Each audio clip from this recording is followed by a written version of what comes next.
శ్రీమాత్రే నమః. జై గురు దత్తాత్రేయ నమః. ఈ వీడియోలో మనం మిథున రాశి వారికి గృహయోగం ఏ విధంగా ఏర్పడుతుంది, అద్దె గృహంలో నివసిస్తున్న వారికి సొంత గృహం ఏర్పడడంలో ఇబ్బందులు ఎదురవుతుంటే వారు ఏ విధమైనటువంటి పరిహారాలు చేసుకోవాలి అన్న విషయాన్ని మనం ఈ వీడియోలో పరిశీలించే ప్రయత్నం చేద్దాం.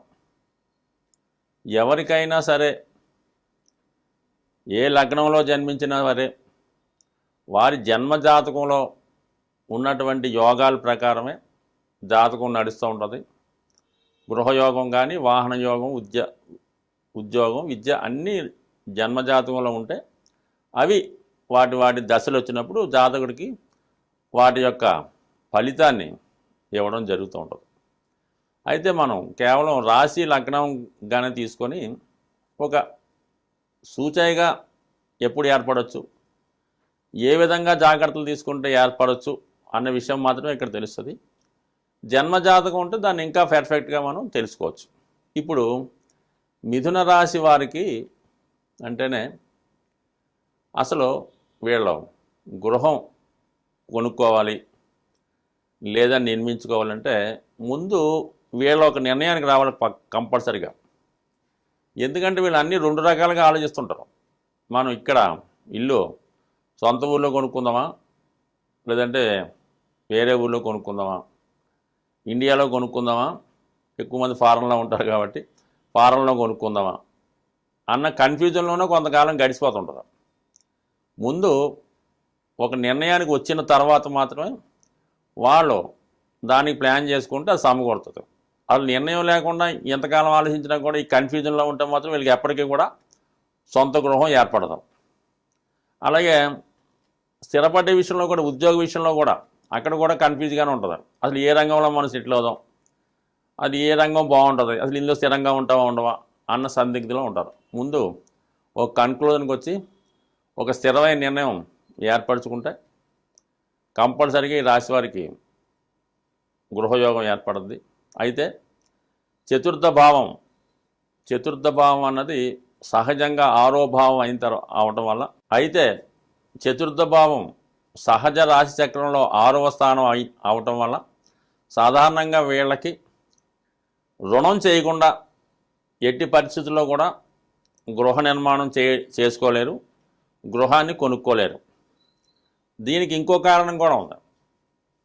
6, 11 స్థానాధిపతిగా ఉన్నటువంటి వాడు కుజుడు రుణకారకుడు కాబట్టి కంపల్సరిగా రుణం లభిస్తుంది, గృహం ఏర్పాటు చేసుకుంటారు. అంటే ముందు నిర్ణయానికి వచ్చిన తర్వాత హ్యాపీగా ఉంటుంది. అయితే ఈ రాశి వారికి లగ్నాధిపతి కూడా బుధుడే వేయడం, చతుర్థాధిపతి కూడా బుధుడే వేయడం. అంటే ఒక జీవితంలో స్థిరత్వాన్ని, ఆరోగ్యాన్ని, గృహాన్ని, సౌఖ్యాన్ని, సౌకర్యాలని, వాహనాన్ని, విద్యని, ఇవన్నీ కూడా బాగుండాలంటే కంపల్సరిగా బుధుడు బలంగా ఉండాలి. బుధుడు బలంగా ఉంటేనే ఇవన్నీ కూడా ఏర్పడతాయి. వారు కూడా సరిగ్గా క్యాలిక్యులేట్గా ఉంటాడు, ఆర్థిక పరంగా మంచి ప్లాన్ చేసుకుంటాడు. బుధుడు బలంగా ఉండాలంటే ఈ రాశి వారికి బుధుడు మిథున రాశిలో కానీ, మన కన్యా రాశిలో కానీ, అలాగే కేంద్ర కోణాల్లో కానీ కొద్దిగా రవితో కలిసి ఉన్నప్పుడు కూడా బుధుడు బలంగా ఉంటాడు. అయితే రవికి బాగా దగ్గరగా ఉన్నప్పుడు మాత్రం, అంటే 10 డిగ్రీలు 12 డిగ్రీలు పరిధికి లోపడి దగ్గరగా ఉన్నప్పుడు బుధుడు కంబస్ట్ అవ్వడం జరిగింది. ఆ సమయంలో బుధుడు బలహీనంగా ఉంటే జాతకుడికి అనారోగ్య సమస్యలతో పాటు సొంత గృహ ఏర్పాట్లో కూడా ఆలస్యాలకు జరుగుతుంటాయి. అంటే బుధుడు బలంగా ఉండాలి.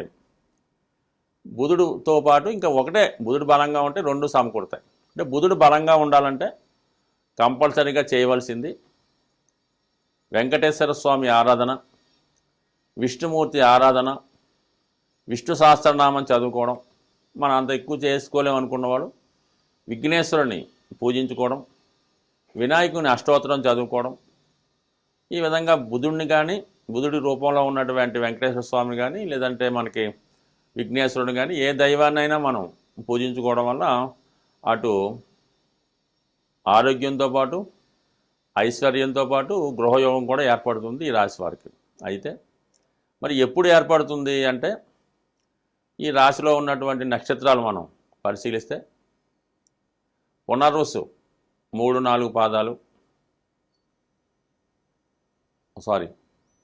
పునర్వసు 1-2-3 పాదాలు, ఆరుద్ర 4 పాదాలు, మృగశిర 3-4 పాదాలు. మృగశిర నక్షత్ర జాతకంలో జన్మించిన వారికి అది ఒక కుజదశ ఒక 3.5 సంవత్సరాలు ఉంటే, దాని తర్వాత వచ్చినటువంటి రాహుదశ మరి 18 సంవత్సరాలు, ఇది 21.5. దాని తర్వాత వచ్చినటువంటి గురు మహాదశ అది 16 సంవత్సరాలు ఉంటుంది. కాబట్టి గురు మహాదశలో ఏర్పడే అవకాశం ఉంది. ఎందుకంటే గురువు మరి సప్తమాన్ని వీక్షిస్తుంటాడు కాబట్టి మీన ధనుసు రాశుల ద్వారా కొంతవరకు బాధకుడైన గృహయోగాన్ని ఇస్తూ ఉంటాడు అన్నమాట. గురు దశలో ఈ మృగశిర నక్షత్రంలో జన్మించిన వారికి ఈ గురు మహాదశలోనే వివాహం జరుగుతుంది. ఈ గురు మహాదశలోనే సంతానం కలుగుతారు. ఈ గురు మహాదశలోనే సొంత గృహం కూడా ఏర్పడుతూ ఉంటారు. అయితే కంపల్సరీగా మరి వీళ్ళం సొంత ప్రాంతంలో నిర్మించుకోలేరు అన్నమాట. వేరే ప్రాంతంలో దూరంగా నిర్మించుకుంటారు. ఆరుద్ర నక్షత్ర జాతకులకి కొంతవరకు 18 సంవత్సరాలు రాహుదశ నడుస్తూ ఉంటుంది. మరి ఈ రాహుదశలో కొంత ఇబ్బంది 18 సంవత్సరాలు. అదే మొదటి పాదంలో పుట్టి ఉంటే చాలా డిలే అవుతుందన్నమాట వీళ్ళు గృహ నిర్మాణం చేసుకునే సమయానికి. అదే 4వ పాదంలో జన్మిస్తే ఒక 4-5 సంవత్సరాలు రాహుదశ, దాని తర్వాత గురుదశ 16 సంవత్సరాలు 21 పోతే, దాని తర్వాత వచ్చే శని మహాదశలో కంపల్సరీగా శని యోగకారకుడు అవటం వల్ల ఈ జాతకానికి భాగ్యాధిపతి అవటం వల్ల, అంటే భాగ్యాధిపతి మరి చతుర్థాన్ని శుభపరిచిన, చతుర్థాన్ని సంబంధం ఉన్న, చతుర్థ భావాధిపతి బుధుడితో కలిసి ఉన్న మరి ఆ శని యొక్క మహాదశలో వీళ్ళు గృహయోగాన్ని ఏర్పరచుకునే అవకాశం ఏర్పడుతుంది. అయితే మరి ఒకవేళ వీళ్ళం అద్దెంట్లో ఉన్న వాళ్ళకి, జాతక చక్రం లేని వాళ్ళకి, వీళ్ళకి ఏంటంటే వాళ్ళు నివసిస్తున్నటువంటి గృహంలో ఉత్తర దిక్కు ఏ విధంగా ఉందో మనం పరిశీలించుకోవాలి. ఉత్తరం అంటే మనం ఉన్నటువంటి నివసంలో మొత్తం ఉత్తరం గోడ అంటే మనకి ఈశాన్యం, తూర్పు ఈశాన్యం నుంచి పడమర వాయుం దాకా కూడా ఉత్తర గోడకి ఏ విధమైనటువంటి టాయిలెట్లు ఉండడం కానీ, ఏ విధమైన బరువులు ఉండడం కానీ, ముఖ్యంగా వీళ్ళు నివసిస్తున్నటువంటి గృహంలో ఈశాన్యంలో ఏదైనా రూమ్ ఉన్నా, అంటే ఏదో బెడ్రూమ్ లాంటిది ఉన్నా, అలాగే పెద్ద గృహం అయితే ఉత్తర భాగంలో అంటే ప్రహరీ గోడ లోపల ఉత్తర భాగంలో ఎటువంటి గోతులు కానీ, అంటే ఉత్తర ఈశాన్యంలో కొంతవరకు పర్లేదు కానీ ఉత్తరంలో కొంత ఇలాంటి సెప్టిక్ ట్యాంక్లో లేదంటే బాగా చెత్తా చెదారం పోగు చేయడం, బరువైన వస్తువులు వేయడం, అంటే ఉత్తరం ఏ విధంగా కూడా డిఫెక్ట్ అయినా కూడా వీళ్ళకి గృహం అంత అనుకూలంగా ఉండదు. అలాగే అంటే గృహ నిర్మాణం సొంతగా చేపట్టుకోలేరు. అలాగే తొందరగా ఆర్థికపరంగా ఎదగలేకపోతుంటారు. నిత్యం ఏదో ఒక సమస్యతో బాధపడుతుంటారు. అంటే ఎక్కువగా ఈ మిథున రాశి వారికి లేదా మిథున లగ్నం వారికి నార్త్ సైడ్ ప్రాబ్లమ్స్ ఎక్కువగా ఉంటాయన్నమాట. దాన్ని సరి చేసుకోవాలన్నమాట. దాన్ని సరి చేసుకోవడం వల్ల ఏంటంటే ఉత్తరం మనకి అనుకూలంగా ఉంటే ఆటోమేటిక్గా బాగుంటుంది. అదే రుణం ఎలాగా ఈ రాశి వారికి ఈజీగానే దొరుకుతుంది.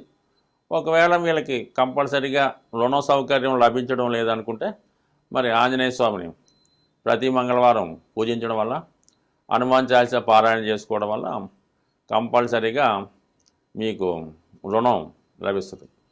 ఇంకా దీనికి ఒక బెటర్ టెక్నిక్ ఉంది. కావాలంటే ముందుగా మీరు గృహం నిర్మాణం చేసుకుందాం అనుకుంటున్నారు, లేదంటే ఇల్లు కొందాం అనుకుంటున్నారు, ఒక సెట్ అయింది, ఏదో ఒక 70 లక్షలకు 80 లక్షలకు ₹1,00,00,000 ఇల్లు మాట్లాడుకోండి. మీ తర్వాత పుట్టినవాడు ఎవడన్నా ఉంటే, అంటే మీ తమ్ముడు అవ్వచ్చు, మీ చెల్లెలు అవ్వచ్చు, ఆవిడ దగ్గర నుంచి మీరు అడ్వాన్స్ ఇస్తారు కదా ధనం, ఆ అడ్వాన్స్ ఇచ్చే ధనానికి ఏంటంటే ఆవిడ దగ్గర నుంచి ఒక 50,000 లక్ష కనీసం ₹100 ఆవిడ దగ్గర నుంచి తీసుకొని, అప్పు రూపంలో తీసుకోండి, మళ్ళీ ఇస్తామని తీసుకొని మీరు ఆ ఇంటికి అడ్వాన్స్ ఇవ్వండి. ఆటోమేటిక్గా ఈ కుజుడు యాక్టివేట్ అవ్వడం వల్ల మీకు ఎంబటనే రుణం దొరుకుతుంది, అప్పు తీరిపోతుంది. కాబట్టి మీరు ఆ విధంగా మీ తమ్ముడి యొక్క కొద్దిపాటి ధన సహకారంతో కానీ, మీ తర్వాత పుట్టిన చెల్లితో కానీ ముందు అడ్వాన్స్ తీసుకొని మీరు గృహానికి అడ్వాన్స్ ఇవ్వండి. కంపల్సరీగా మీకు ఆ గృహం ఎంబటనే పూర్తవుద్ది. దానికి కావాల్సినటువంటి రుణ సౌకర్యం కూడా సమకూరుతుంది. ఒకవేళ రుణం చేయవలసిన పని లేదనుకోండి, మీకు ఓన్ క్యాష్తో కొనుక్కుందామన్నా ఈ విధంగా మీ యొక్క సోదరుని యొక్క ధనంతో అడ్వాన్స్ ఇవ్వండి, కంపల్సరీగా మీకు ఆ గృహం ఇమీడియట్గా ఏర్పడడం జరుగుద్ది. ఈ చిన్న టెక్నిక్ అమలు చేసి చూడండి, కంపల్సరీగా మీకు సొంత గృహం ఏర్పడుతుంది. స్వస్తి.